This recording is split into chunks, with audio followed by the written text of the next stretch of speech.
حضرت انس رضی اللہ تعالیٰ عنہ نبی صلی اللہ علیہ وآلہ وسلم سے روایت کرتے ہیں، آپ صلی اللہ علیہ وآلہ وسلم نے فرمایا، اللہ اس کا ذکر عظیم الشان ہو، فرمائے گا ہر اس شخص کو جہنم کی آگ سے نکال دو جس نے اخلاص کے ساتھ کسی ایک روز بھی مجھے یاد کیا ہو یا وہ کسی جگہ مجھ سے ڈرا ہو۔ حضرت عائشہ رضی اللہ تعالیٰ عنہا بیان کرتی ہیں، میں نے رسول اللہ صلی اللہ علیہ وآلہ وسلم سے اس آیت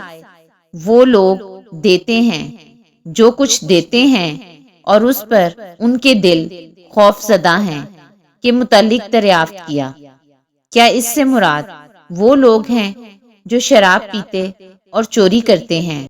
آپ صلی اللہ علیہ وآلہ وسلم نے فرمایا، صدیق کی بیٹی نہیں، بلکہ اس سے مراد وہ لوگ ہیں جو روزے رکھتے ہیں، نماز پڑھتے ہیں اور صدقہ کرتے ہیں، اور وہ ڈرتے ہیں کہ کہیں ایسے نہ ہو کہ وہ ان سے قبول نہ ہو، یہی لوگ نیکیوں میں جلدی کرتے ہیں۔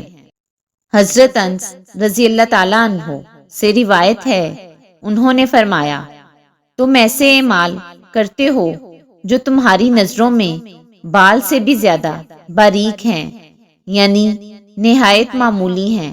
جبکہ رسول اللہ صلی اللہ علیہ وآلہ وسلم کے